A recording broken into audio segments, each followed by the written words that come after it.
What's up? I'm ready. I'm super ready. Yeah, I just walked right back in the house from a package getting dropped off, and I'm kind of mind blown right now. I'm excited to hang out today, to look at what's coming out, give some stuff away. I'm on the fence if I should open this package. I'm going to show you all this package, and we'll talk about possibly opening this package. We'll see what happens. Hit the thumbs up, subscribe. Let's go.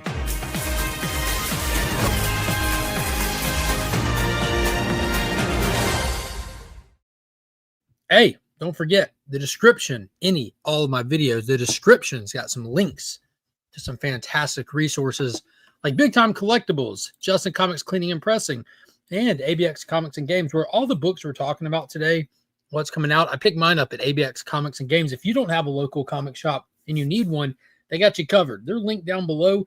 They can also do mail-in orders, so if you're not local, you can still set up a pull list and not miss out on anything.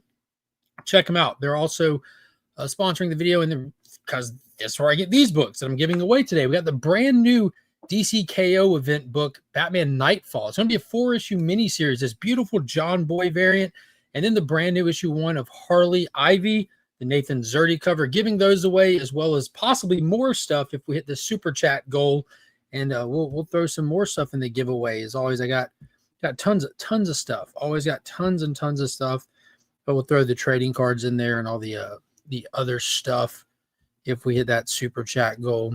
See, home. Try to get this pulled up on my phone because it's hard to watch the StreamYard chat. Doesn't give you the same thing as the YouTube side. So yeah, super chat goal. If we get 5 super chats at $5, or I think it's like $2 or more per super chat. Yeah, $2 or more. Throwing all the bonus stuff on top of today's giveaway: trading cards, extra comics, some exclusives. Yeah, some variants, all kinds of stuff. All kinds of stuff. Let's see who's in here so far. Got Las Crucias clocking in first. Hooray. Hooray to you as well, Las Crucias. Christina, good afternoon. Lisa Babs, what's up? What's up? Happy Tuesday to you. Hello from New Mexico. Ronnie, check Instagram. I posted on there and tagged you, buddy. You won the Legion Loot giveaway on Sunday night. So I got a giant stack of stuff to give you. Just shoot me your message on IG and confirm your address for me. So you won the monthly giveaway on that this past Sunday. Good to see you in here. Cliff on Comics. What's up? Saw, dude. Happy Tuesday, everyone from Canada. Marty, what's going on, homie? Austin LeMay, what's happening? I will hit the thumbs up after you open the box. Can't tease us like that. I don't know if I'm going to open the box. I will open the box eventually for sure, but I'm not sure if I'm going to open it on this stream. Look at this. Where's the bottom of it? Where's the bottom of the box? There it is. Look, like, yo, look at this thing. What in the world? Some McFarlane goodness. That's what in the world. It's not a Batmobile either. It's not a Batmobile, right?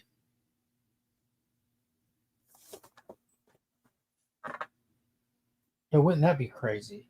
So it's not a Batmobile. I got the notification when it shipped. I know what's supposed to be in here, and that's what's so perplexing about why it's such a big box. It's supposed to be the Peacemaker figure, as well as the they did this special edition Avatar figure of Quaritch, the bad guy in Avatar. They didn't do them when they did the figures for the second movie and stuff, because it would have been like a spoiler for the movie.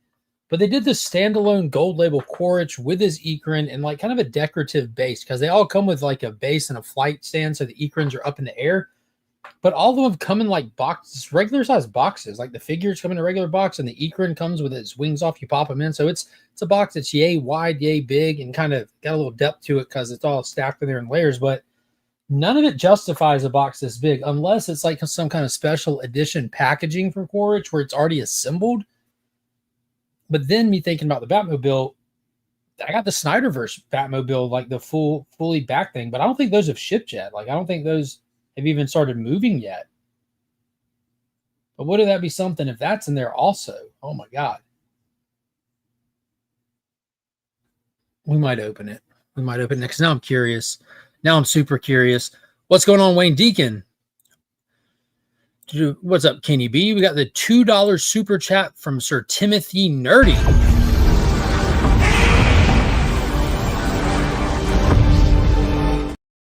I'm all in on DCKO. Look at you. You should have said I'm absolutely all in on DCKO, stacking it. The DC stacker. Yeah, dude. KO. What was it? Issue 1 was really cool. It's tough as nails. And we'll talk about Nightfall that comes out tomorrow. We'll talk about that a little bit. Won't go deep into spoilers or nothing. Hello to Pop Pop. Hello to Phil. There's the custom emojis. You get access to those by hitting the channel membership button. And you get your name on the giveaway wheel if you join in the Legion tier. We got Marty dropping the second super chat of the day.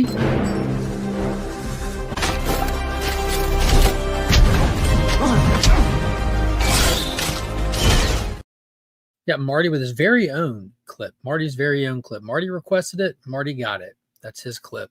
What's in the box? It should be the theatrical edition Peacemaker and the gold label Quaritch, but I'm super curious. I just don't understand why the box is that big. It doesn't make any sense. And it's heavy. It's super heavy. They put a brick in there, you know what I mean? What's going on, J-Mac? Good to see you, man. How's it going? Yeah, I'm having a good week so far. It's just getting started. Bryant, hello. What's up?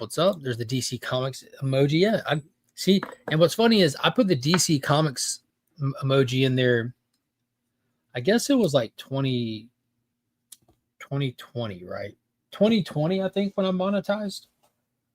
So I put the DC Comics bullet in there back when I monetized because that's the logo that I recognize. And now look.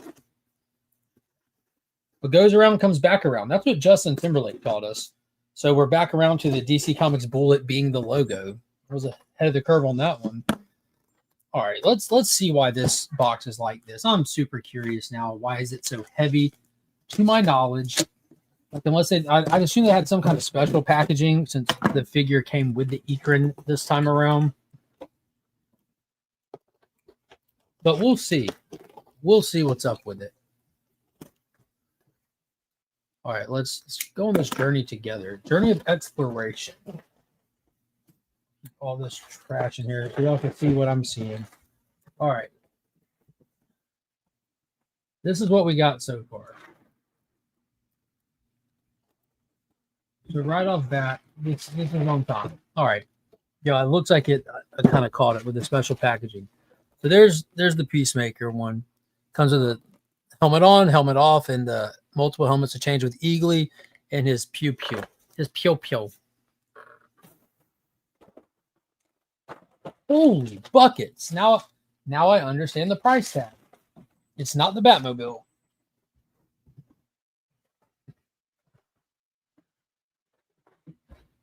Holy potatoes. Wow, look at that. Oh my gosh. It's got a giant slipcase on it. That is amazing. Oh my gosh, it's chromed out. Yo, people are going to be pissed when they find out they should have ordered it after all. Look at the back. Look at that. Look at that. That's what's in there. Yo, he's going to be fully assembled for sure. Yo, that is amazing. Look at that. The Meccaine tribe there. Yeah, the other moons lining up. Oh my gosh, that is amazing. You got the skim wings on there, all kinds of cool stuff. Some Ekrans flying around. Yo, that is insane. Recom Quaritch and RDA Banshee. That is absolutely insane. Yeah, it's avatarded Pop. That is nuts. Got the logo on the top too. Now, I'm definitely not popping the seal on that right now. I guess that'll be my video for tomorrow. I saw that this stuff was shipping, and I was either going to do a video on Batman Nightfall after I get pinned back from karate. But I'll tell you what, the kids are going to love opening this. That's going to be the video for tomorrow for sure. And also, Paul at ABX saw this and ordered it. He went out on a real limb and ordered this, thinking I might want it. But got the Avatar Fire and Ash sticker book. I'll let the kids dive into that after karate tonight too. Over 200 stickers. And there's a lot of stuff that you haven't seen in the trailer. A lot of characters you see for the first time on there. Some new tech and equipment. But this is amazing. Oh my gosh, that's nuts. Crazy. That is insane. Absolutely insane. What is going on, Steve? Yeah, it's Morphin time, but also hashtag DC for me. It's that time of the year. It is. It's time to get avatarded, bro. It is time. What is going on? Geek Out with Roscoe is in the building. Steven with his C pulling up. Happy New DC Day.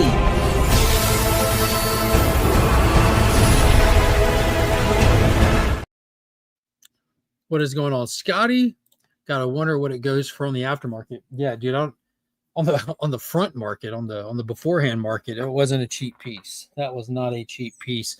I was wondering, because when they put the price tag up, they didn't say nothing about the packaging. And some of us, myself, have gotten Avatar stuff in the past. You know what I mean? Like I've got McFarlane Avatar stuff. So I'm like, yo, this, I know how much that Jake figure costs. I know how much Bob's Banshee costs. So I was trying to like do the math, and math wasn't mathing. I'm like, why is this piece this much? It was $250. Why is this piece $250? It doesn't make sense.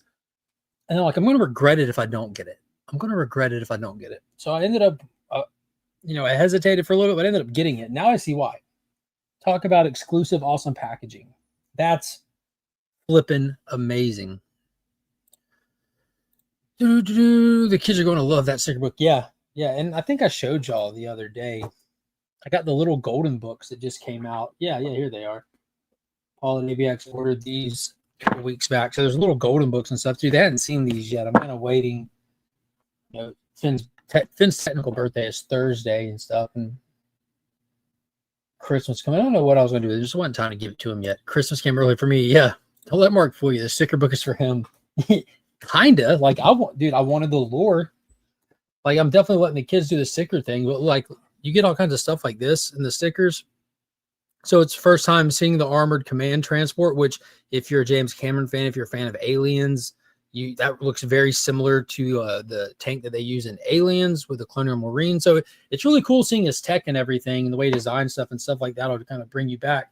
But you also get things like the official name for the stuff you see in the trailers. So the Medusoid, the Wind Rays and stuff like that. Because I don't know how much y'all know this, but the entire universe of Avatar is detailed down to every little thing about it. Has got specific information and detail. Every plant, every animal, everything about them. So it's really cool seeing this. And Mick is back from the second one, who got his arm ripped off by Pycon. He's got the robo arm there. So it's all kinds of cool stuff like that in here that I'm interested about. If it was for me, I wouldn't peel the stickers. I would just let it ride. But it's kind of reminds me of the old stamp book that they did for the X-Men 97 X-Men 92 back in 92, where you find the sticker and match it to the thing. Yeah, pretty cool. Pretty cool. Avatar Fears are showing up at Ross for pretty cheap. Not in my area, unfortunately. In my area, they were scarce. At least the first rounds were. The Fire and Ash ones haven't even made it. The Fire and Ash ones haven't even made it out yet in this area.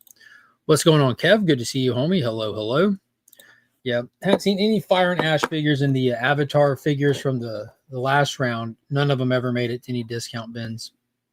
But yeah, Peacemaker's pretty tough. I like that. The updated one, he's got his whole belt on, his holster, the extra stuff, all that's new. Otherwise, the body is pretty much similar. The helmets are updated and painted properly, which is a bonus there. Looks like a slightly different head sculpt, too. He's kind of grinning. Bonuses. That's pretty cool. I like that.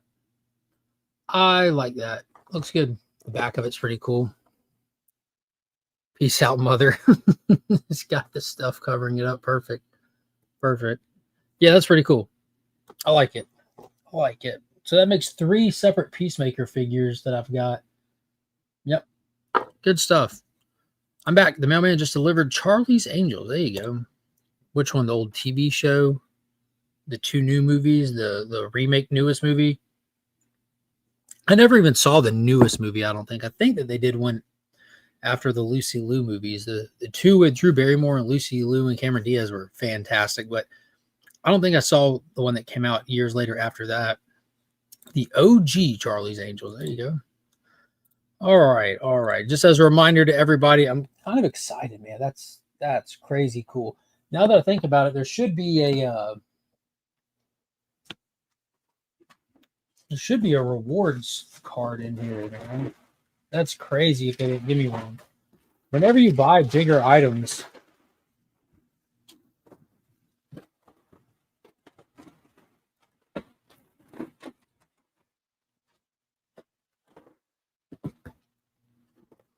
I'm gonna have to go through all that stuff. Whenever you buy bigger items, you typically get like a business card size thing inside of them where you can punch in the code on the website and get bonus reward points. Now, I enjoy that McFarlane does reward points because you can just trade them in straight up for gift cards. And that's how I've gotten some figures in the past, the loyalty points. But it comes with all the Batmobiles, and they're nowhere near as expensive as this giant, beautiful piece. That's amazing. Good grief. I'm so excited. But yeah, I don't know what I was saying before that. Sidetracked. Giveaway. Today's giveaway, if you're just joining, we're going to be giving away the brand new Batman Nightfall John Boy Myers variant and the Nathan Zerdy Harley Ivy issue number 1 Buns variant. Check that out. Some good stuff. And if we hit the super chat goal, we will throw in some extra stuff in there. Stuff. I'll just start loading it down with stuff. I got stuff. I'll put stuff in it. I'm trying to figure out if I got Jill or Chris. The figures look the same at the moment. Name it whatever you like. Name it Pamela. Pamela. All right, let's see. Let me pull up what we got coming out this share screen. There we go. Share screen.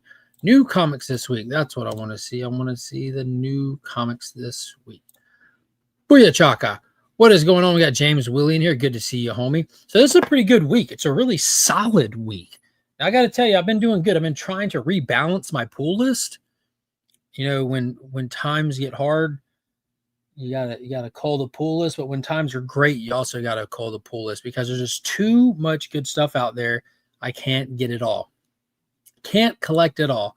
So I gotta pick and choose. But that being said, some good ones this week. Some good ones. I got a pretty decent stack this week. And it kicks off the Absolute Superman issue number 13. If I got to catch you up on this one. So the last issue ended with Ra's al Ghul and the full force of the Lazarus Corporation bearing down on Smallville, where Superman, Lois, and Jimmy were taking refuge, having just escaped the clutches of Ra's al Ghul and Brainiac. So the whole Jimmy, Lois, Superman dynamic is so unique and different in this than anything we've seen in any other Superman stuff. It's pretty cool. They're all coming from very different places, kind of converging and coming to the same conclusion that the Lazarus Corp needs to be stopped. Lois coming from working with him, Jimmy coming from working with what he thought was a rebellion outlet to fight him that just happened to be an extension of him. But now we're just getting an all-out battle. You're going to get to see Superman push himself, to test himself, to really see how tough, how indestructible, how much stamina this Superman has or does not have. Again, this is the absolute world. This is the world created of, by, and for Darkseid. So everything's different here, especially Superman. You know, pretty much in the regular mainstream universe, we've all got to the point where we just never expect the guy to lose. He's like the best of the best of the best, sir, with honors. But in the absolute world, where are his limits? Will he have limits? I can tell you up front, he does. He will. They're on full display. So there's this extra level of danger, you know, this extra level of wondering if he's going to actually stop them. He's going to have to pull some kind of audible. It's not just one of those things where if he swings his fist hard enough, if he flies fast enough, at the end of the day, he'll succeed. There's going to have to be a little bit more to it to that with the absolute Superman. Jason Aaron's still doing a good job. I think it's Rafael Sandoval on the art. Let me look. Yeah, Rafa Sandoval on the art still. And it's a tough issue. It's pretty tough.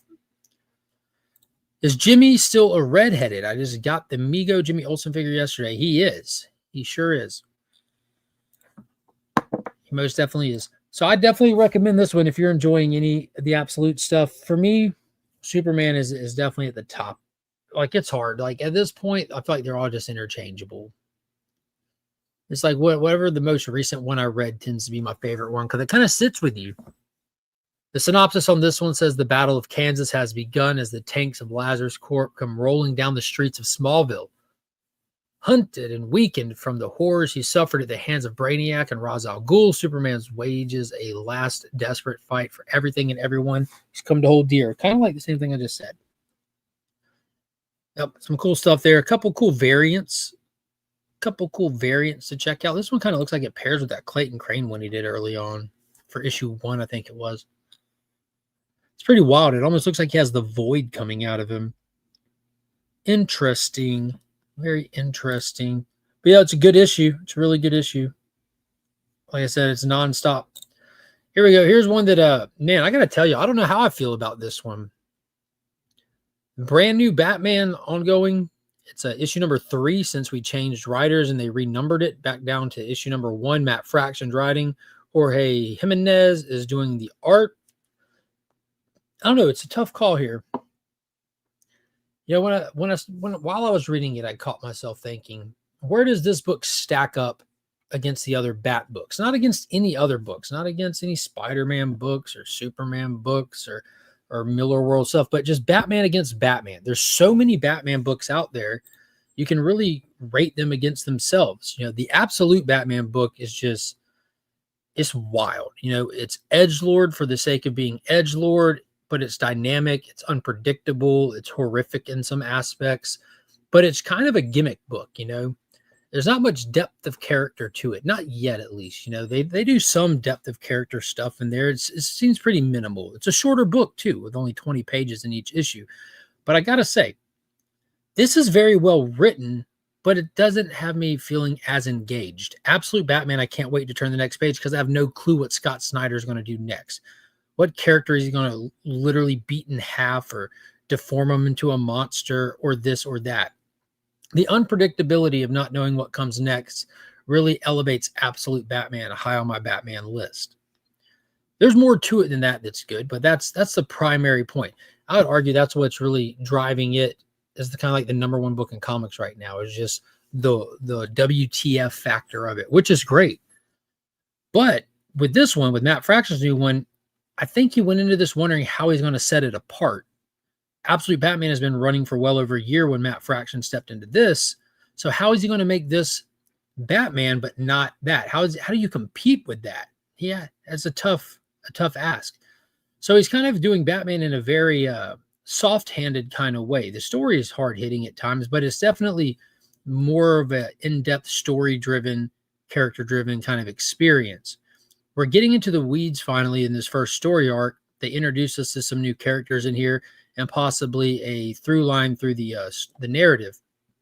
Where we last ended the issue, Robin, well, first off, Vandal Savage is running the GCPD. Vandal Savage has been running the GCPD for a while, for a long while, and it's no secret to anybody that he's still a criminal Vandal Savage, but he's kind of abused and loopholed his way to a position of power, much like how Lex was once the president in comic books.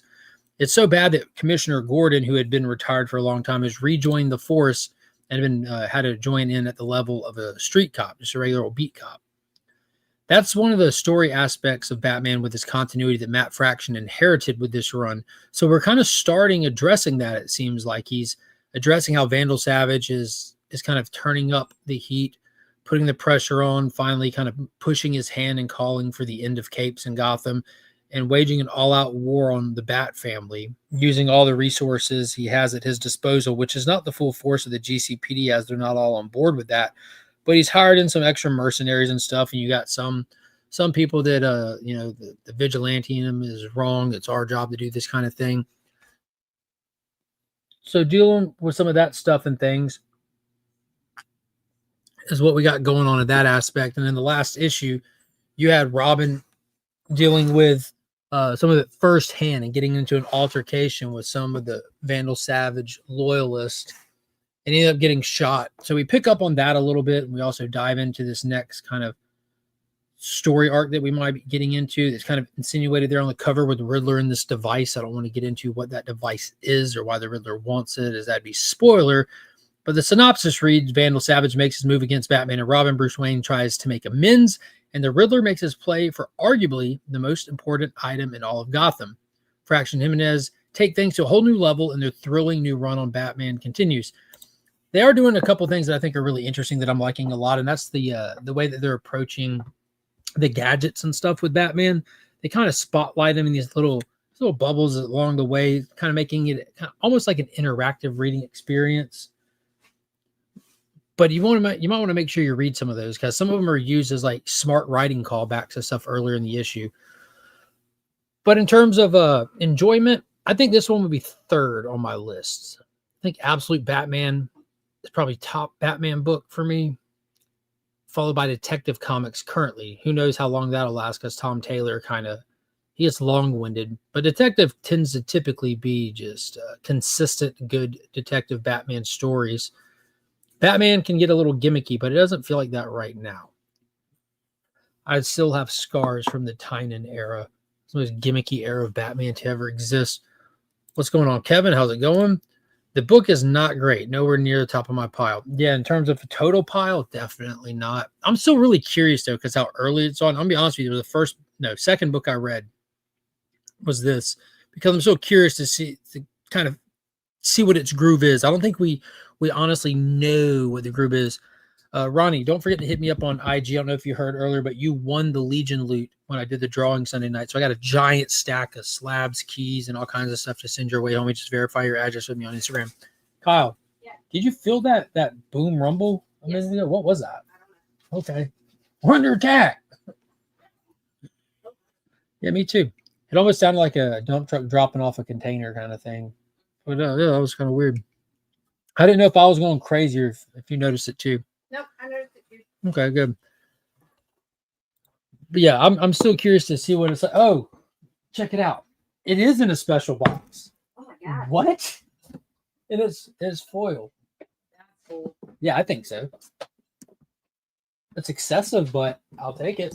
It justifies that price tag that they put on it. I'm gonna wait for the kids to get on to open it. But yeah, Batman, I'm still curious to see what its groove's going to be, because really until tomorrow, technically only 2 issues and 3 issues come tomorrow. We really are just setting the stage for it, right? Just to put it in context, remember how some people felt about Absolute Batman after having just read issue 1. Some people weren't sold on the art. Some people thought it was just a little much, this and that. But you kind of find the groove, you get an idea of what they're going for, and you're able to really get in the pocket and start filling out the story at that point a little bit more so. So, love you, bye.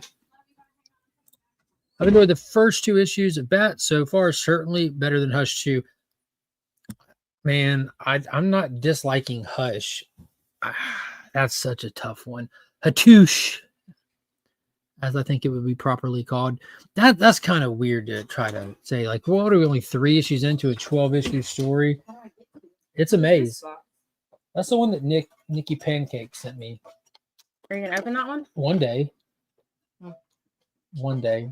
It's got like Crow books in it, signed by James O'Barr, the guy who created the Crow, and some Jang books. Just some random stuff I have him pick up for me while he's over at the spot.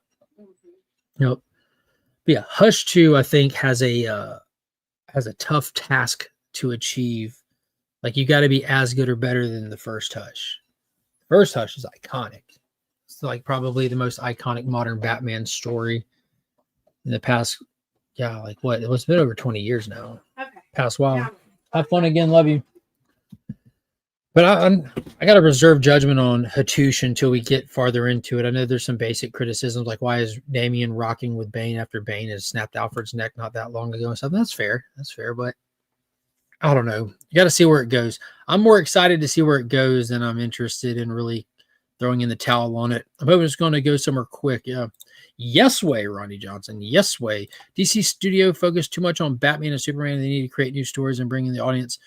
Yeah, you got to have money to do it, though. You got to have money to do it, and they got to establish it with money.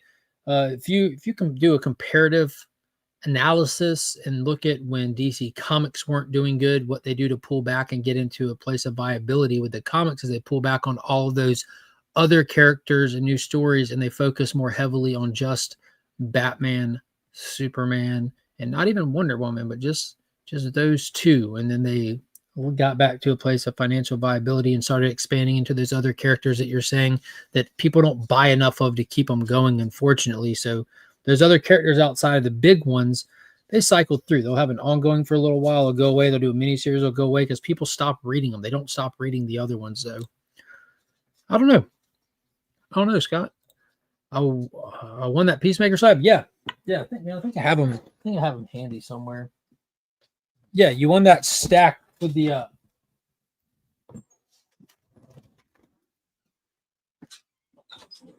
what? My wrists are naked. Oh, you need a watch. Yeah. Yeah, you got that Peacemaker slab and all the keys, the first Eagly, first Ginger Cool, first White Dragon, first Belle Reeve, first Rick Flag Sr. You want all kinds of stuff, man. All kinds of stuff. Big old giveaway. And for those wondering how I won that, I do a monthly Legionnaire wheel spin. If you're in the Legion tier in the channel membership, big boy prize once a month. Yep. Yeah. You're slowly killing my soul with the watch charger because you put it on there, but then you don't make sure it's charging, so it's just sitting on a. It's sitting on the charger, not charging. That Yes. sucks. I didn't know that was possible. Yes. Tynan's Run wasn't perfect, but I really love the fact that he brought in some interesting looking characters. Yeah, Tynan's Run was buns. No, it wasn't that bad. It wasn't the worst by far. It had people, and that was the time when like the comic speculation market was at its absolute highest, right? So my criticism of Tynan's Run as it was happening was he's just gimmicking this book to try to cap off of potential. He was James Pattersoning this book. He wanted to create characters. You know, he had the designer, he had Ghostmaker, Clown Hunter, freaking Punchline. He just Miracle Molly. He kept creating these characters, not because we needed all these new characters. He did it because he's hoping that they would get picked up and he would be getting paid forever off of these characters. And he also kept gimmicking things with like the Joker War and the Goofy Fear itself. And they were really leaning into it, and they're letting him do it just because of how popular his indie stuff was hitting and how well that was doing. His name was selling books alone. So you got this guy who's a speculator indie writer whose indie books are exploding, and now he's getting to create new characters, and it was crushing it sales-wise for him. It was doing really good. Really good. And some of it, I mean, none of it was ultimately bad. You know what I mean? The Fear Itself thing was pretty solid. I enjoyed Fear Itself a good bit. That whole run that Ricardo Federici did on those 1 in 25 ratio sketch covers were gorgeous. So there was some cool stuff in that time. But at the time, Mariko Tamaki was doing Detective Comics, which was phenomenal. And a lot of people were overlooking it because they're too busy catching the gimmick, hearing the talk about books. Oh, this is going to be, what's Ghostmaker? Who's Ghostmaker? I need Ghostmaker. What's this Miracle Molly? Looking like the Power Core from the Double Dragon movie. Like, is this, I don't know. Wasn't perfect, wasn't awful. Just unfortunate. That's how the industry is sometimes, though, right? Like, it's okay. Ronnie, be glad to take it off your hands if you don't want it. Yeah. Hatouche is just sad. I say Hatouche. Yeah, if you pronounce it properly. That's where we get. Brother John's Comics, what is going on, homie? I'll just wait till Hatouche. Got a $2 super chat from Raider Nation. Big shout out and thank you. You got no message on there. You left it blank, but I'll say thank you all the same.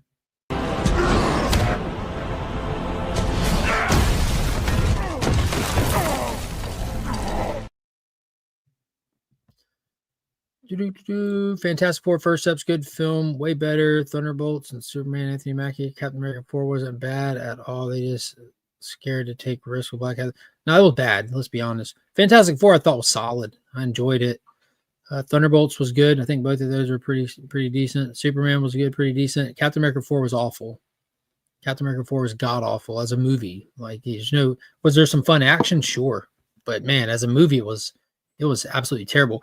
When people say like you can tell where, like the reshoots and late editing, and people would tend to have like amnesia sometimes, but there was no secret. And I was talking about it for a long time as it was happening. All the extensive reshoots that they did, they went back and recut the whole movie. They went back and changed that little Israeli character lady to be somebody else because of all the real world stuff. And they weren't like that. That movie was a victim of its own studio interference. And we've seen that kind of stuff happen countless times over at Warner Brothers back in like the 2010s and stuff. That movie was a victim of that. It had some potential, but it was just awful.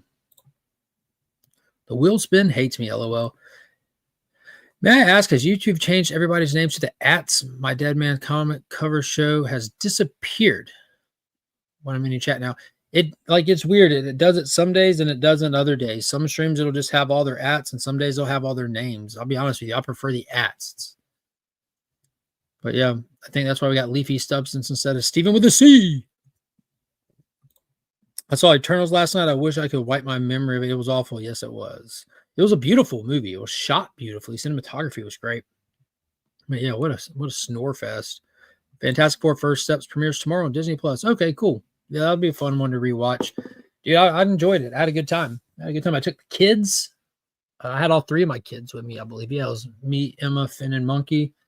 And man, it's impossible for me not to enjoy myself when it's just me and the kids. I go watch paint dry with them 3 and have the time of my life. Be a good time. Good time. Did I highlight that, Stephen with a C? Got the $2 super chat says done.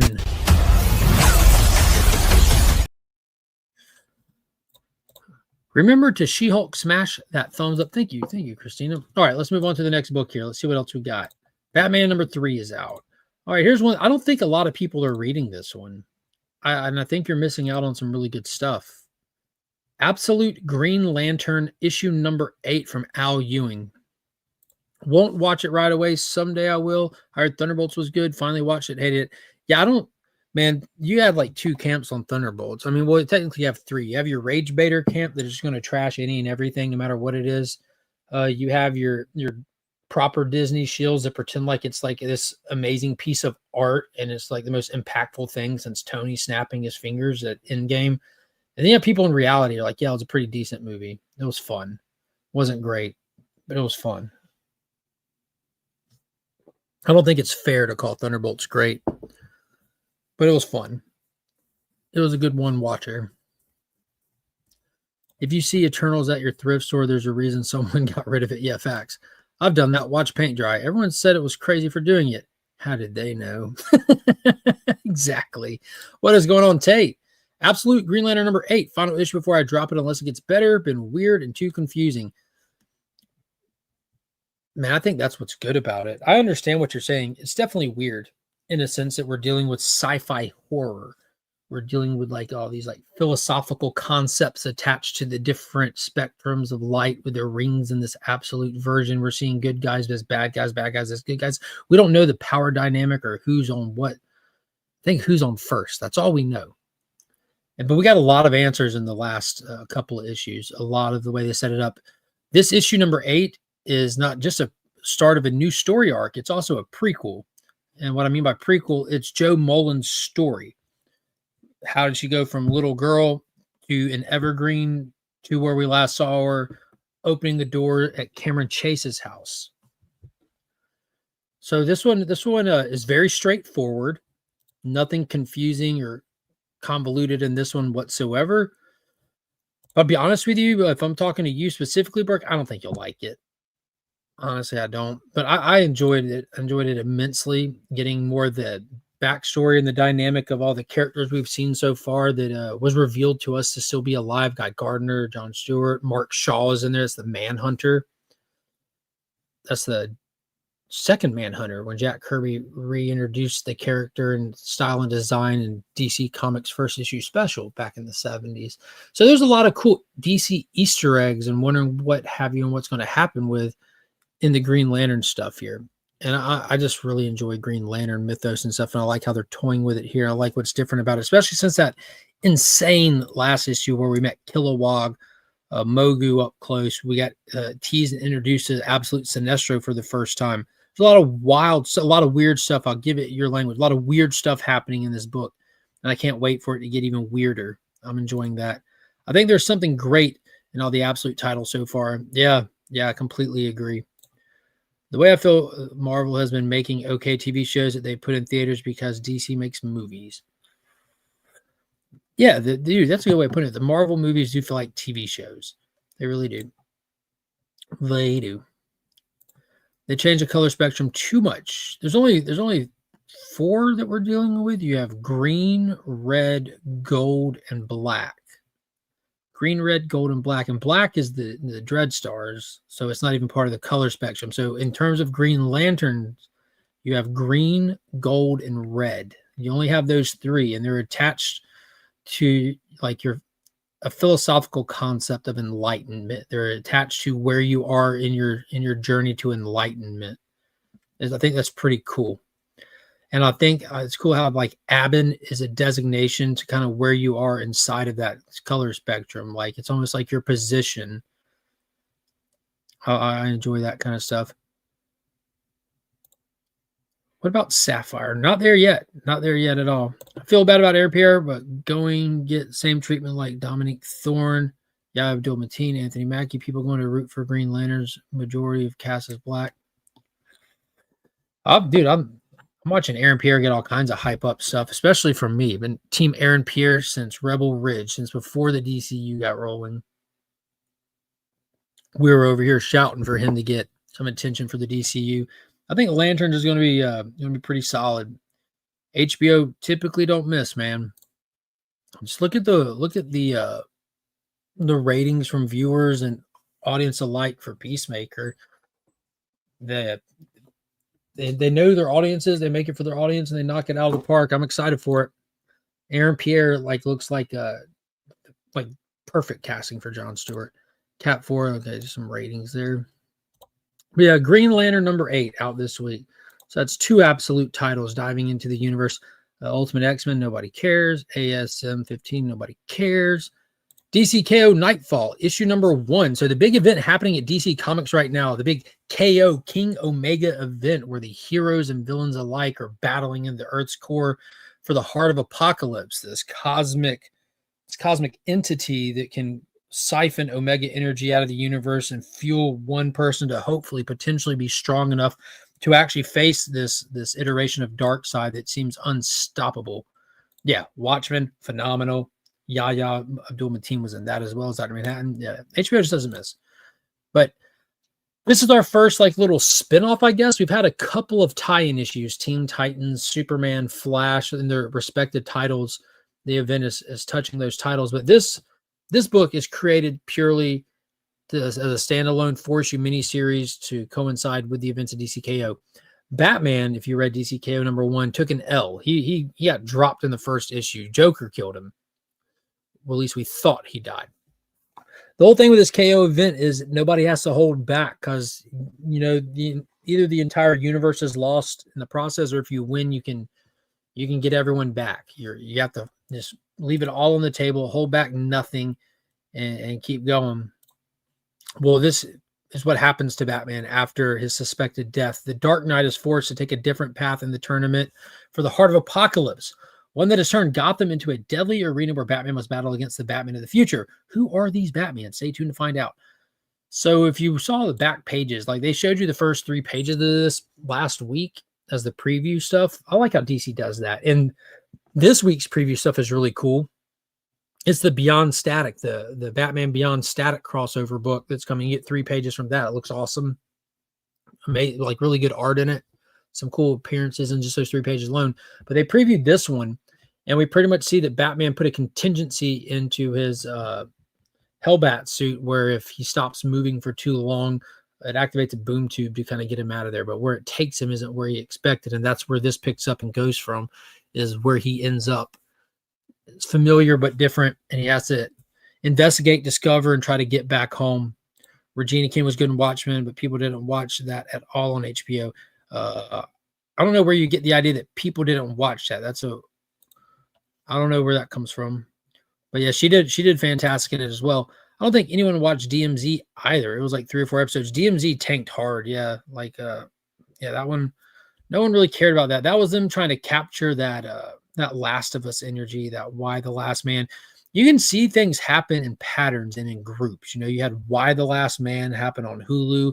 The Last of Us was coming. DMZ was announced. They were trying to find these layup IPs that some people may know about, but they're just looking for pre-written stories. There's nothing new about that. You can go back in time through cinema and television and see where they're adapting books and novellas, short stories, graphic novels. Look at History of Violence with Viggo Mortensen. A lot of people don't know that's a comic. Road to Perdition with Tom Hanks. So studios are always looking for a layup, a story that already exists that they think is good. They don't necessarily always want the built-in audience. We're just going to adapt this and be done with it. But DMZ was just boring though. I don't know if it just took too long to get going or what, but pretty boring. But yeah, you can see patterns. Things happen in waves when they're on the Hollywood end of stuff. But Night Fight, solid read, fun, interesting. See where it goes. Batgirl number 13 is out this week. I still have no clue how long that's going to go for. Miles, Poison Ivy, bring attention to this because every month, I like to point out Poison Ivy has got 38 issues. 38 issues of an ongoing series. That's crazy. That is crazy that she can manage to pull off 38 issues. That is absolutely wild. I'm impressed. And there's some really cool variants too. There's a foil version of this one right here. Look at that. Ripped like Rambo Poison Ivy. That's insane. It looked good foil too. There's this other one. There it is. This is gorgeous. Nubovich. Some artist named Nubovich. I don't know if they don't have a first name or if they don't have a last name. Either way, they have one or the other. They don't have both. Art by Nubovich. Nubovich. That's gorgeous. That's just nice looking art right there. Reminds me of Jessica Rabbit. But yeah, issue 38. Good on Poison Ivy. I still think covers are carrying that. Void Rivals number 24 is out this week from the Energon universe. I don't think I dropped. I think maybe I did. I can't remember if I dropped all the Energon stuff or not. But the Dead Knot War starting in G.I. Joe. I started immediately regretting dropping some of the Energon stuff. Immediately. Because this G.I. Joe event is starting, this story arc, but neither here nor there. Birds of Prey issue number 27, another one that I don't know how many people are reading this or how many it's just like covers carrying it, because there's some really, really freaking nice covers out there for these. For all you lovely lady cover collectors, y'all are keeping these books going. The Shadow Army's plan to turn virtual violence into real-world bloodshed is closer to coming true than anyone realizes, and the lines between game and reality shatters as the birds enter the unreality.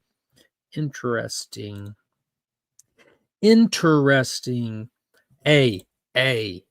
Rook. Rook is back. Second issue in the return since its last story arc wrapped up. Issue 8 is here. The critically acclaimed hit sci-fi series continues. The mission to save Bloodhound leads Rook, Direwolf, and Matterhorn into the deepest tunnels of Exodus where Arachnid awaits. Dude, Jason Fabok's art in this is just insane. Insane. I'm loving this book, loving every page of this book. Ghost Machine continues to crush it. I did drop the Hornsby and Halo title. It just wasn't good. Going nowhere, and it was going nowhere slowly. But the rest of them, Rockefellers, Hyde Street, that Sisterhood miniseries that ties to Hyde Street is really enjoyable. Obviously, Geiger and Redcoat are amazing. I'd like to get a Junkyard Joe miniseries back, like one that maybe talks about the time era from the volume 1 of his series and where he is now after the war and everything. I mean, he's been around since the NAM, so there's a lot of time for that robot to have some stories, give us some stories. I like those. Almost everything is an existing IP nowadays. Yeah, and has been for a long time, right? Oh, it's ink from Batman Beyond. I've only kept up with Hyde Street. The rest I trade away. That's fair. That's super fair. It makes some really good trades. That hardback edition of Rook is out now as well. The oversized hardback, the deluxe edition of Rook came out here recently. Oh, here's a good one. All right. You know how for a long time on this show, at least once a month, because we're up to for a year now, because this is issue 13. So Jeff Lemire took this title over at issue 1 after the Jeff Johns little mini run before he fully left for Ghost Machine. Jeff Lemire took this over and he did a 12-issue story arc that culminated in like the little Ragnarok thing. The Injustice Society versus the Justice Society of America. For all the Marvels, for the fate of the world and possibly the universe, the Injustice Society got together, got some Spirit Destiny stuff, opened some portals, bringing some old gods back. We're going to decimate the world and rule the ruins kind of storyline. But the thing with it wasn't accessible. It was not accessible at all. And that was my thing. I loved the story. I had a blast with it. I love the art. I love that they have the old school JSA roster in there. They have the new school Infinity Inc. roster in there, as well as like the second generation characters for a lot of them, and I love that. We're dealing with almost the entire legacy of the JSA all at once. But for people that want to, let me see if I like the JSA, or I'm a Jeff Lemire fan, let me pick this up. There's no way that they could enjoy that book. There's no way. I talked to my friend Lee from Whack Comics over in Australia. He's literally Jeff Lemire's #1 fan. And he said he picked it up and he was lost, couldn't keep up with who was who. So he just trade weights it to try to get a different experience out of reading it all at once to see if that helps. And I know now because I've already read it. There's no way he's going to make any sense, heads or tails of it. So I've warned people of that. I try to be honest with you guys. Try to call balls and strikes. I'm a huge JSA fan, but I couldn't recommend this book to newer readers or unfamiliar JSA readers. That all changes tomorrow. Every bit of it changes. Everybody should go out and pick up JSA number 13. And in all fairness, in this era of giving everything in issue number 1, I don't think it's fair that they didn't give this in issue number 1. But luckily, maybe some people notice it on the bottom of the cover. It says JSA Year 1, Chapter 1.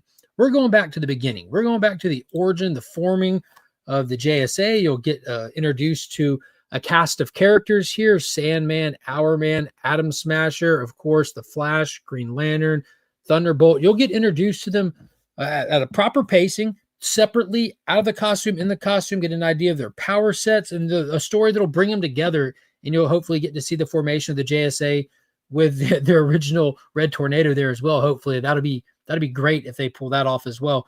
But this is where you jump on. This is the beginning. This is what should have happened a year ago. They should have started with this.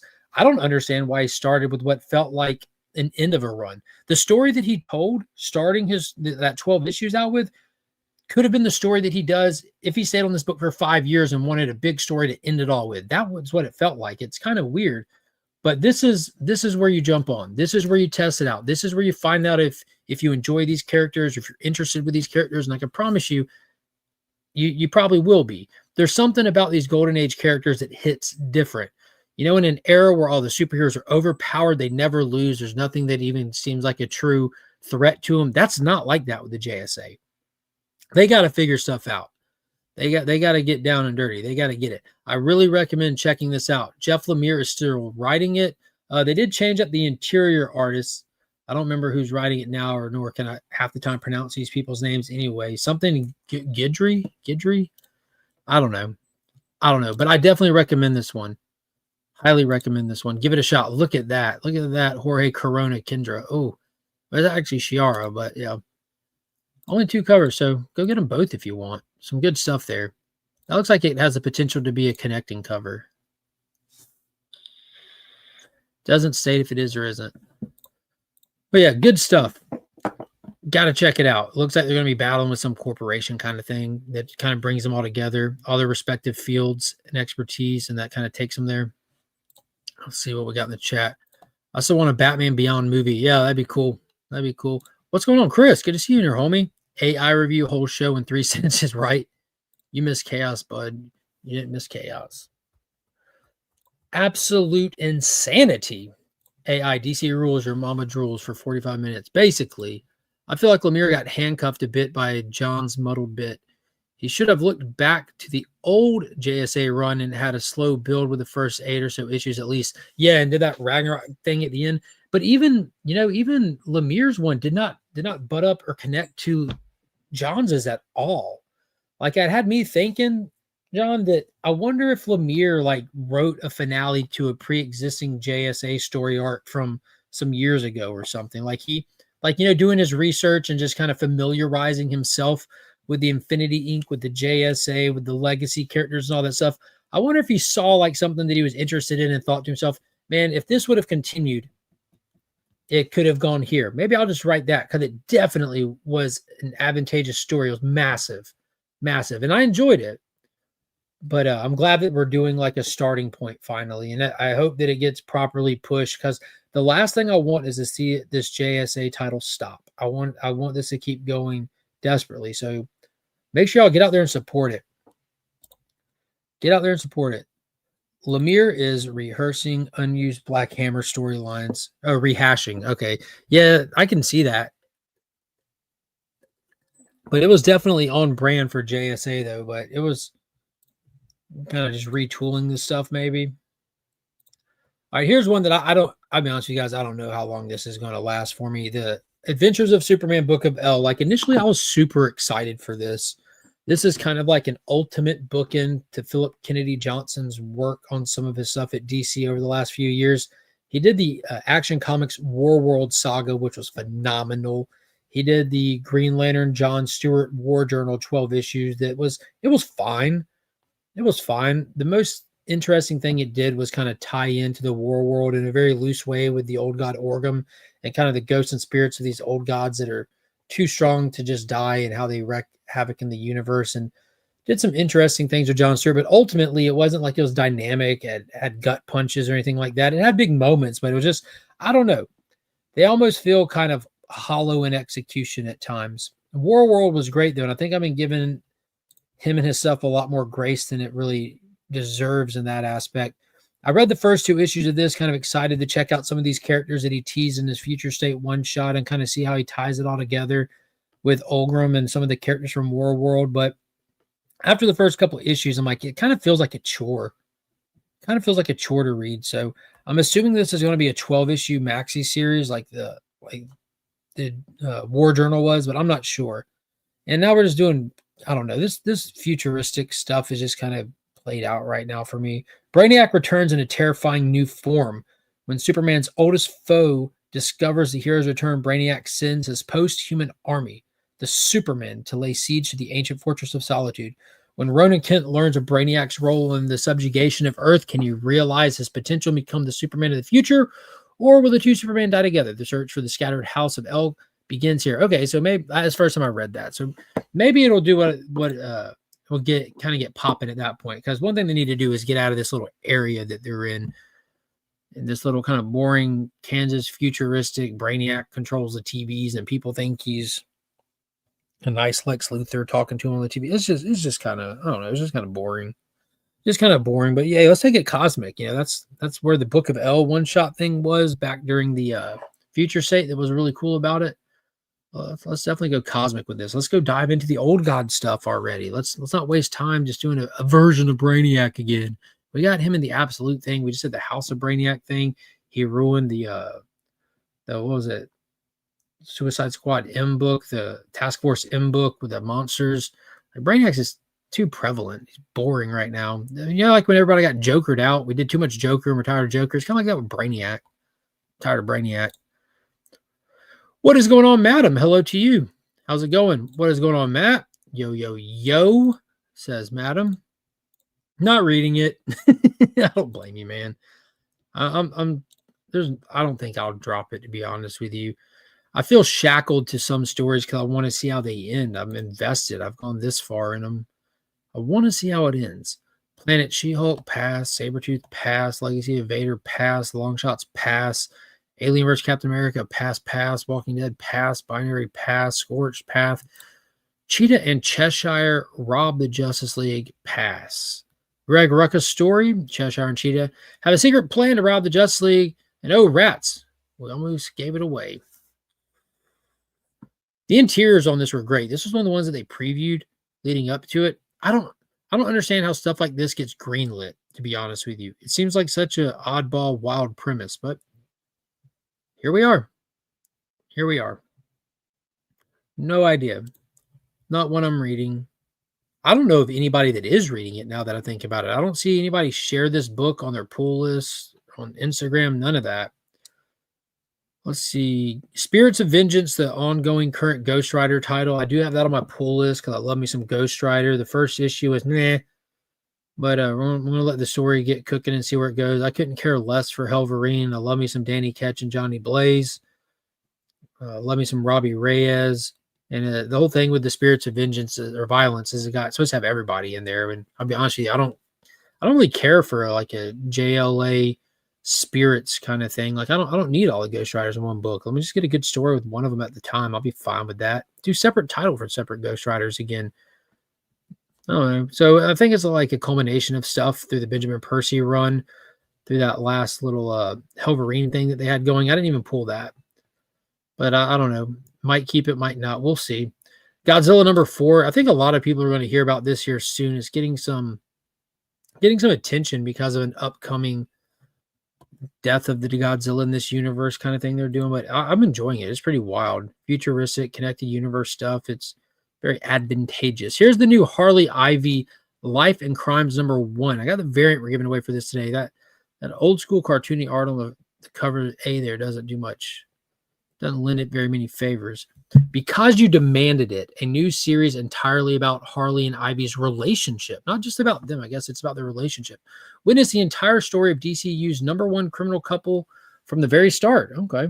Eisner Award-winning artist and writer Erica Henderson weaves a canonical story of how Ivy and Harley went from enemies to friends to lovers. See their first kiss, their first embrace, their first fight, and the first time Harley went to the bathroom with the door open in front of Ivy. Okay. That one is a joke, geez, etc. We're going to love the way this book makes you look. We guarantee it. You're going to love the way this book makes you look. I don't know what that means. We guarantee it. Erica Henderson, no idea. Never heard of her. But yeah, honestly, I picked up the cover purchase for it, the cover buy for the giveaway. Got the Nathan Zerdy there. Really cool cover. I don't know how many people are going to pull that unless it covers help pull it. I don't know.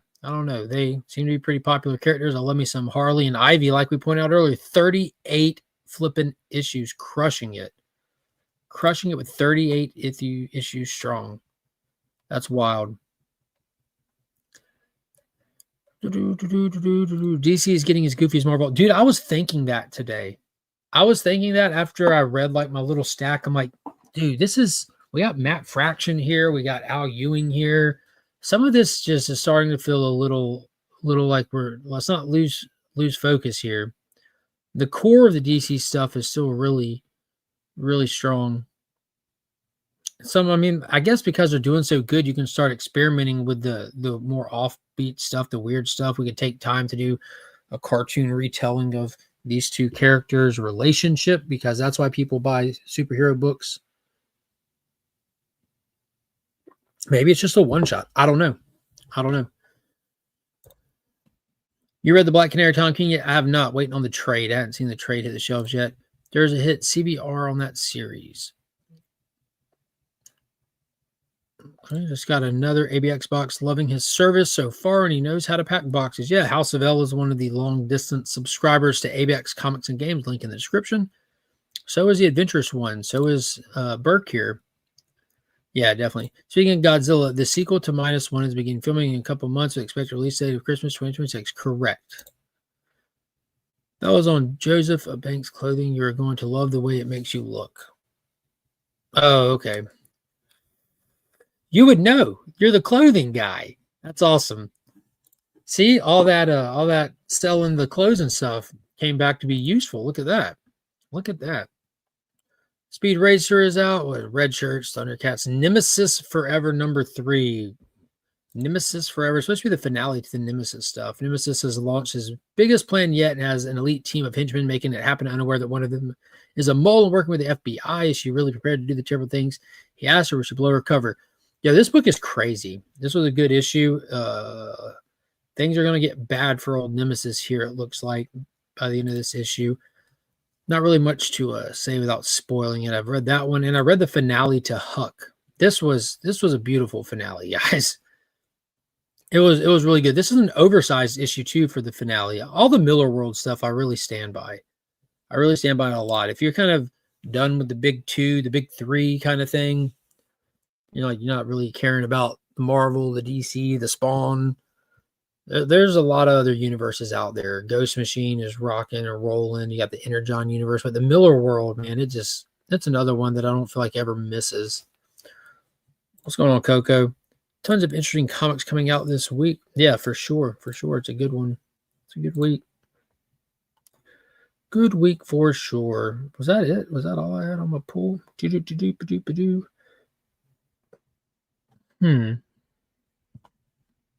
Golly, it keeps going. It just keeps going. Yep. Looks like it might be it. Yep. God, it just keeps going. A lot of these are subsequent prints of other books. Yeah, it looks like it. Oh, man, that Terminator metal cover is awesome. It never stops. All right. I think that's it. That's it for the books. But yeah, a lot of stuff. And as a reminder, here in just a little bit, we're going to be running the giveaway for a copy of Batman. Was it Night Fight #1, the John Boy Myers variant, the DC KO tie-in, as well as Harley Ivy, the Nathan Zerdy cover. Good stuff right there. And we hit the super chat goal. So there's some extra stuff in there. I threw another one in there. If we hit it, we'll just throw more stuff in there.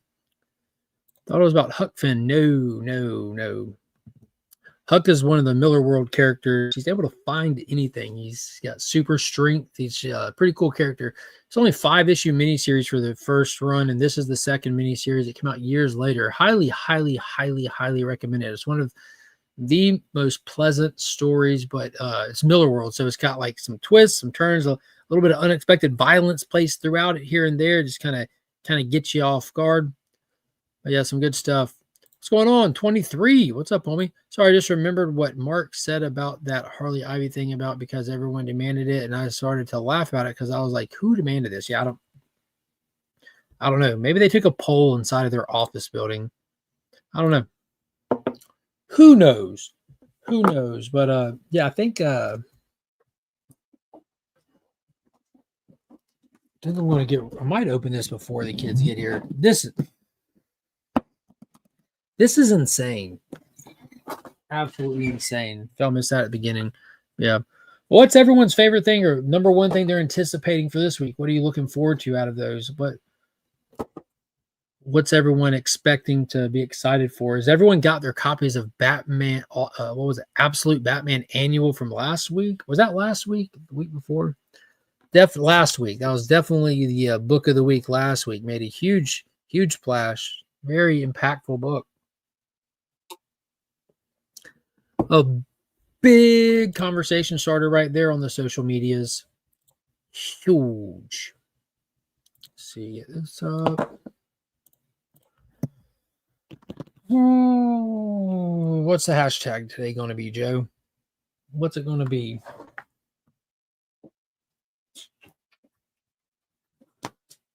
Hashtag. Let's see. What do we have to choose from here? What do we have?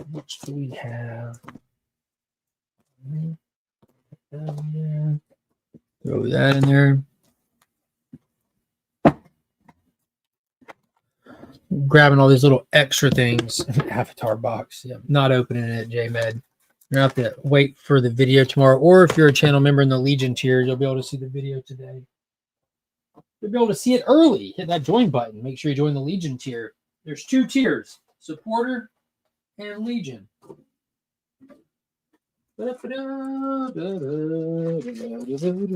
Some sealed card packs. How about Ice Cream Man cards? Any thoughts?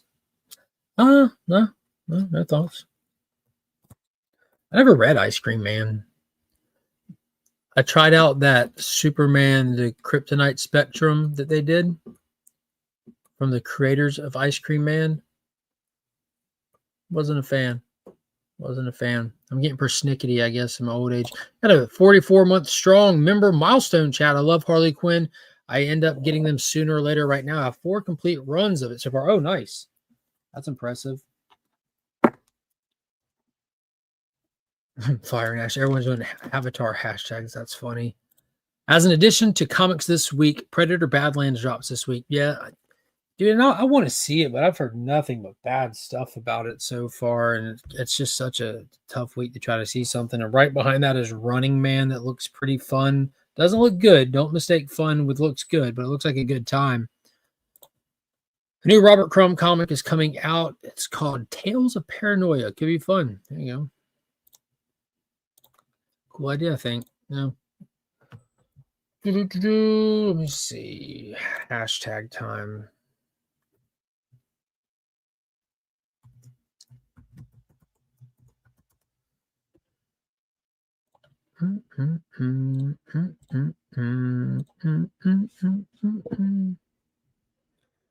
Oh, Joe said it's 7 out of 10 for him. 7 out of 10 for him. I want to see a movie. I want to see that movie too on Predator Badlands. I heard good things about it. Yeah, I thought it was an interesting concept and stuff. I think it's kind of bitter because when it's releasing is bad timing. What's going on with the Mad Respect? Good to see you in here. Anyone in the chat seeing Predator for sure this weekend? I'm going to try. I'm going to see what I can pull off. I'm gonna try. It just doesn't look likely. Outcome highly unlikely, says the magic 8 ball in my head.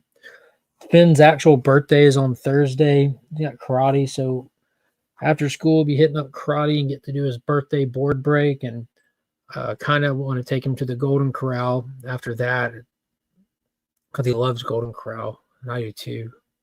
But it's something you can do easy on a school night, get in, get out.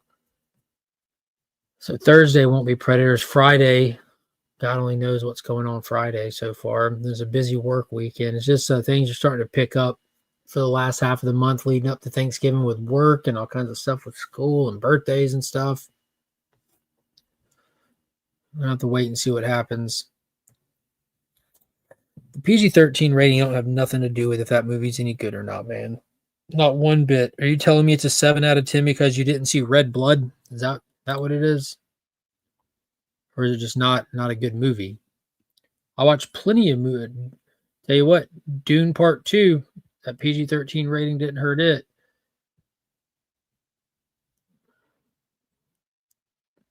What rating was Prey? I think Prey was R. Predator Battleland looks like a feature-length video game cutscene to me, but still interesting. Yeah, because the whole thing is like monsters and aliens and stuff on that planet. I don't know. Canadian Survivalists clocking in for Cliff. All right. I'd rather see Begonia. Is that the Emma Stone movie? I have no clue what it's about, but I've seen bald-headed Emma Stone on some posters here, and so I think Begonia was the name of it. What's going on, Faith and Misery? What's up? Hope you're doing good. All right, I got some bonuses and stuff pulled to go in there, some sealed card packs, some stickers. Got some lenticular goodness to go in there.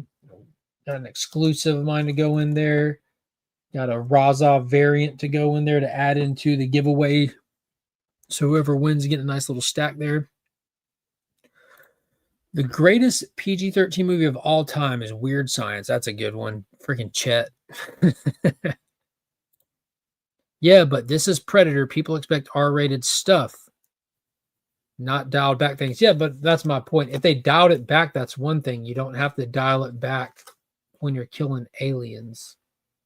Like even in the trailers, you see him cutting in slow motion close-ups, cutting beasts in half and stuff like that. If he's just not fighting people most of the time, you know what I mean? I think you're missing that part of it. Emma Stone is kidnapped by Jesse Plemons, who convinced she's an alien that's going to end the world in 4 days. Oh, that sounds awesome. Jesse Plemons is a phenomenal actor too. That guy is just good. From Jungle Cruise to Civil War, that guy can like play anything he wants to play. 2 in a row. Uno mas. Go for it. There are no humans in it to show blood. That might be why it's PG-13. That's what I was saying. That if you don't have humans there to scream the F word over and over again, or if you don't have a lot of humans there that are your targets for the Predator, you don't have an R-rated movie. It doesn't matter how violent you make it, going around just chopping up these blue-blooded aliens and stuff like that, that will never get you an R rating. Doesn't matter how much you do it. There's certain standards that make it R. And it might just be that's just not as compelling to watch a Predator do those things. You want to see him systematically and methodically hunt these formidable people, not just fight for his life in a jungle against aliens bigger than him. I don't know. Yeah, sync that. Woke up just in time, yeah. Last night, both my legs bothering me, but Goldilocks still has time change lag. There you go. Now, there are humans in it. They're with Ellie Fanning. They are with Ellie Fanning's android twin. Yeah, but is it just like a small part of the movie? Because I saw that little hit squad show up, or if it is a hit squad, like is the overwhelming majority of the movie just Ellie and the Predator? Prey was amazing. That is what makes me interested in Badlands. Same director. Yeah, and he's kind of doing like the flip coin on this. Prey took us back to as early as we've ever seen Predator in like an official thing, not in like the AVP flashbacks, but like the full capacity. So he was just doing the opposite side of that coin. Let's go as far into the flung future as we've ever gone and ever been with the franchise. So I'm super interested. I think it'll have some cool lore in it and everything. I think it would have been better off just doing a feudal Japan era feature length film. I mean, a lot of people want to see that, because one of the big things with Predator 2 is like the honor of the hunt. They got to lean into that. Lean into that. Is it at least directed well? Because Prey was well done. Plymouth and Game Night is perfect. 3 bags of Tootsie Scoops, I see. Is Game Night the one with Will Ferrell and Tina Fey? That movie was wild. That movie was wild. That's why they have people fighting aliens in cartoons all the time. Nobody cares if you beat the crap out of aliens. Yeah, Predator working at McDonald's. Different. Let's see how many people are in here now. We got 33 entered, 38 watching. Bateman and McAdams. Game Night, you said? Okay, let's see. I don't know if I've seen that one. I don't think I've seen that one. I'm going to have to check that one out. There was one with Will Ferrell, and it might have been Amy Poehler, where their daughter's wanting to go to college, and they lose out on this township scholarship, and they have to open an illegal casino at the neighbor's house, the recently divorced neighbor's house. It's absolutely bananas. It's really funny. Yeah, it's going to be a death knell. And ultimately, does Predator have as big of a draw as Alien does also? I think Alien is the bigger draw of a franchise. Romulus was so good. My goodness. Nail on the head with that one. The House. Thank you. Yeah, The House. Yeah, The House always wins. That one was so funny, man. They accidentally cut the guy's thumb off when they were trying to intimidate him by acting like they were going to cut his thumb off.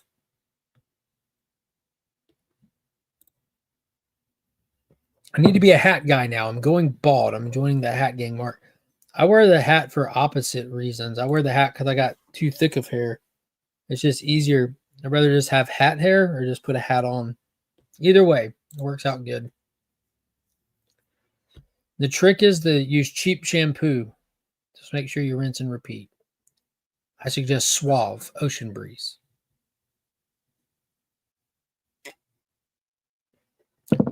The House was really funny. Yeah, I like that a lot. Here recently, I've managed to get a lot of opportunities to watch movies. And when I say a lot of opportunities, what I mean is I've stayed up way too late at night when I should have been sleeping. Because I got little kids, so you can't really watch horror movies. And I have a wife that is like deathly scared of horror movies. Like even the most basic ones, the slightest bit, it legitimately frightens her. Just the music, the buildup. She leaves the room like she can't do it. She's tried, bless her heart. But I managed to watch Weapons on HBO, which was decent. I watched The Substance on HBO, which was also decent. A little weird, self-indulgent, a little over art house to give it a little boost in confidence. But it was okay. But Welcome to Derry, episode 1 and 2 was fantastic. I hope everybody's watching that because it was fantastic. And it was so good that I went back and rewatched it part 1 from 2017 and part 2 from 2019. I didn't even think about how long it had been since I had seen those. I watched them when they first came out, loved them, and haven't revisited them at all. But I'm glad that I waited till after I saw a couple of episodes of the show, because now I'm catching so much that I don't think I would have ever caught before, watching it through a different lens of trying to piece together the complex history with it and the 27-year cycle and stuff, because we got so much more to look at and ways to look at it with these new characters in the show and how they fit into the existing characters of the movie. But it is done so well. The quality is insane. The moments are unnerving. It's just so good. I highly recommend checking out Welcome to Derry. Homeless dudes have the best hair. Suave Coconut was great too. Yeah, there you go.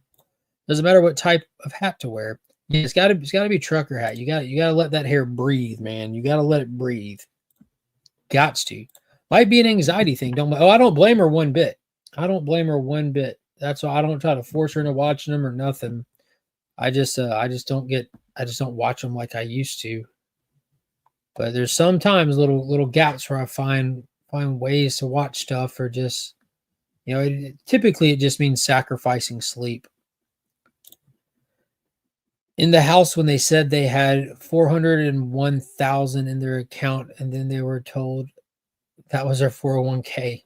Yeah, that was hilarious. Yeah, when they were at the accountant. Stranger Things and Little Predator is about as far as I can go with horror. I can't do any other horror. Okay. Scariest movie ever, American Gothic. What is going on, AR? Episode 2 was so good, and 1 was crazy. Yeah, what a curveball, right? What a curveball. I have a fitted hat, but I'm switching to a trucker cap soon. There you go. You should get one off legionofcomics.shop. Link in the description, or link down below. Multiple trucker hat options. Don't you tell me how to raise my hair. All right, guys, let's get ready to spin this thing. Let's go. Give everybody a fair chance. All right, here we go. Let's hit this thing. Boop. Remember, it's free shipping in the US. It's free shipping worldwide only if you're a channel member in the Legion tier. If you're outside of the country, give you a $10 shipping credit. Cliff on Comics. Congrats to you, good sir. Cliff, do me a favor and DM me your address where you would like these sent. I'll get them boxed up, packed up, and sent your way. Ronnie Johnson. Ronnie, my dude. Make sure you message me on Instagram and confirm with me your address so I know where to send the Legion loot. Needs to know where to send the region. Nope, got it. Thank you, Ronnie. Got you, Ronnie. Holy potatoes is how you finish that. Holy potatoes. Also known as waffle fries. Yeah, that's going to do it. I think I'm going to watch for the kids to get here and start working on a thumbnail, because I got to tell you guys, I want to show y'all this one more time. I want to show y'all this one more time before we get out of here, because some of y'all might have missed it, but this ginormous package came in. From McFarlane. Look at this thing. Oh, look at that. Look at that. Oiled out of its mind on the little logo there. That's amazing. I want to get into this, but I got to make a thumbnail and figure out where I'm even going to open it up at. Gotta find a place. Gotta find a place big enough. There's not enough room right here, I don't think. But yeah, I'm definitely about to work on getting into that. Cliff, shoot me your address. I appreciate everybody. Hope you have a good day. Check out my video from yesterday. And if you're a channel member, be on the lookout for the video for tonight. If you're not a channel member, what's stopping you? What's stopping you? Hit that join button. Make sure you're joining the Legion tier to get your name on the monthly Legion Loot Wheel. We're getting geared up for it. I talked about it Sunday. I want to do the greatest comic story ever told mega giveaway for the holiday season.